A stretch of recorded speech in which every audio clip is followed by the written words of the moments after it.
আজ যুগ যুগ ধরে রাধা গোবিন্দ নৃত্যলীলা হয় সেই নিকুঞ্জ কাননে। তাই দেখার মতো নয়ন থাকতে হয়, বোঝার মতো জ্ঞান থাকতে হয়। রাধা গোবিন্দ নৃত্যলীলা বৃন্দাবনে আজও হয়। দেখার মতো জ্ঞান থাকতে হয় আর বোঝার মতো নয়ন থাকতে হয়। এবার যেই সকাল হয়েছে, আমার ছোট্ট দুঃখী ঝাঁটাটি নিয়ে নাম করছে আর সুন্দর করে ঝাড় দিচ্ছে নিকুঞ্জ কানন। ভোরবেলা সুরে ঝাড় দিচ্ছে। হরে কৃষ্ণ হরে কৃষ্ণ কৃষ্ণ কৃষ্ণ। সবাই মিলে দুই হাত তুলে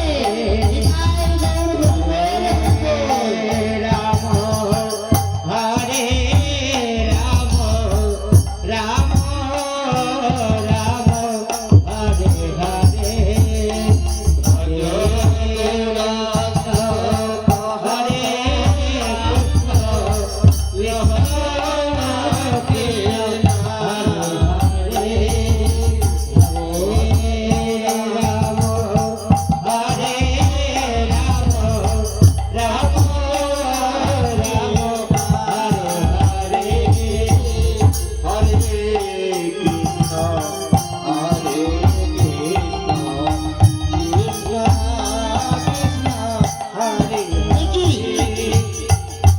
ওখানে কি ওটি কি জানি একটু চিকচিক করছে মনে হচ্ছে। অত জ্যোতি কিসের?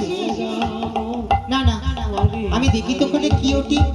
তাই সে ছোট্ট দুঃখীর পাশে ঝাঁটাটি রেখে কাছে গিয়ে দেখছেন সেই জায়গাটিতে বসলেন। বসে দেখছে একটি নুপুর পড়ে রয়েছে। বলছে কি এই নিকুঞ্জকার নুপুর আসলো কোথা থেকে? নুপুরটি তো খুব সুন্দর।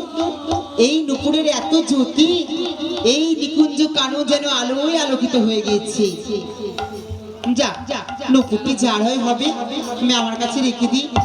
যেই না নুপুরে স্পর্শ করেছে অমনি সর্বশরীর যেন কেটে গেল। তার সর্বশরীর যেন থরথর করে কাঁপতে লাগলো। না না আমি ছেড়ে দেবো না এই নুপুর, আমি শক্তভাবে ধরে রাখবো। তার শক্তভাবে দেবো, সর্বশরীর কেটে গেল সে। তার একটা চৈতন্য জ্ঞান সৃষ্টি হলো। তার মধ্যে প্রেম সৃষ্টি হলো।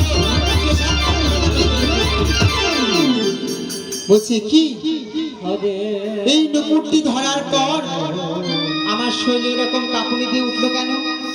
আমার সর্বশরীর যেন কেঁপে গেল কেন?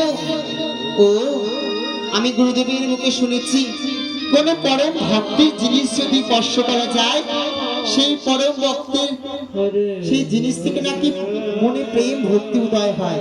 তাই গুরুদেবের যদি কোনো জিনিস স্পর্শ করা যায়, সেই জিনিস স্পর্শে আমার এই দেহের মধ্যে যেন কাঁপন মানে অন্যরকম হয়, দেহে প্রেমে জাগরিত হয়। যদি কোনো গুরুদেবের কোনো জিনিস আমরা স্পর্শ করি, নিতাই গৌর হরি বল হরি বল। না না এটি মনে হচ্ছে কোনো পরম ভক্তর, কোনো পরম ভক্তের যদি না হয় তাহলে আমার শরীর হবে কেঁপে গেল কেন?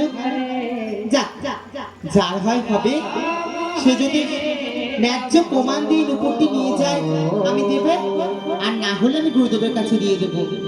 এই নিকুঞ্জকাননে হয়তো কেউ এসেছিল, ভুল করে ফেলে দিয়ে চলে গেছে। তাই নুপুরটি তার কাছে রেখে ঝাড় দিতে দিতে এ প্রান্ত থেকে ও প্রান্ত চলে গেলেন।